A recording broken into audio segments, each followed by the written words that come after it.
What's up guys, it's me Jeremy. Recently we've been getting all these weird builds pop up into the spotlight, like tank echo top, tank fizz, and others, but they're mostly just builds surrounding the tank items. But one of those weird builds that slipped a little bit under the radar is this new Tristana build involving Ginsu's Rageblade and Runan's Hurricane. It's a little bit weird and I thought it was really crazy when I first heard about it, so I wanted to take a look at it and find out just how good is Rageblade Tristana.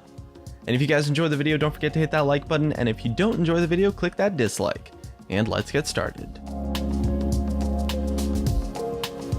So the way that I first heard about this build and how it's starting to gain popularity at higher rankings of play all of a sudden was with an interview from TSM's Doublelift and Travis on Yahoo Esports. It's a pretty interesting story actually. Essentially what happened was that CLG started playing the build in scrims against TSM after seeing it from the Korean player named Pilot, and TSM saw the build and tried it out and thought it had some pretty nice potential to be successful.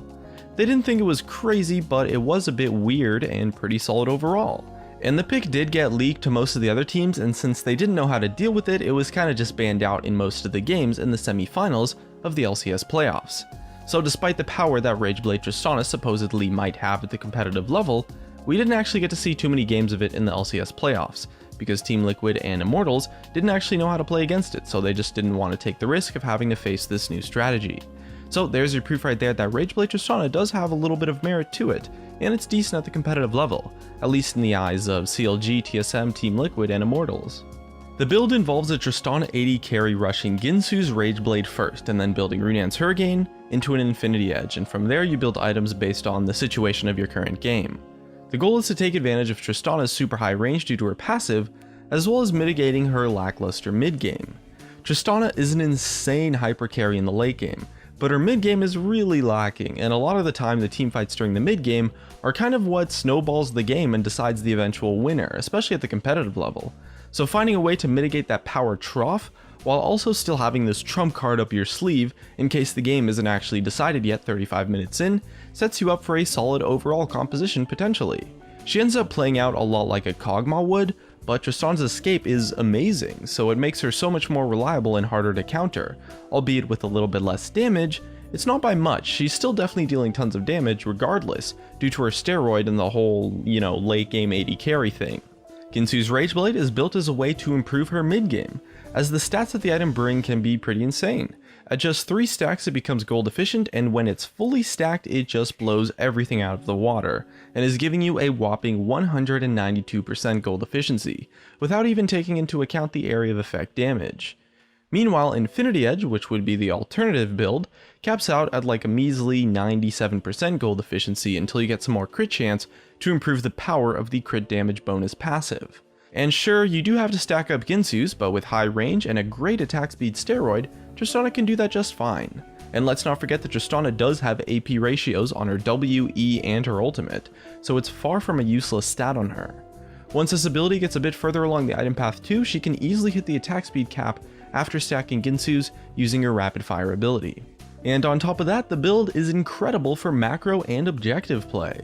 The wave clear Tristana gets becomes insane, as she has Ginsu's Rageblade's area of effect damage, the Runan's Hurricane area of effect damage, and her explosive shot passive area of effect damage. And her explosive shot has attack damage and ability power scaling, so she's going to be killing turrets insanely fast too with that ability, while her wave clear is going to allow you to siege, push out lanes, and defend versus your opponent's siege. Her wave clear honestly becomes so amazing that you can even stall out when the opponent has a Baron buff. So on the objective level, this build is just amazing compared to the traditional Tristana build, and it does a solid job of capitalizing on Tristana's strengths in her kit of her passive and her Q in order to take objectives and stop your opponent from taking objectives as well. The main weakness this build presents is that during the early game, during the laning phase, you kind of take a little bit of a hit since the build path of Ginsu's Rageblade is definitely not ideal for the laning phase. And while this doesn't matter at all in competitive play because they usually just lane swap anyways and build a call, in solo queue this can be a little bit detrimental.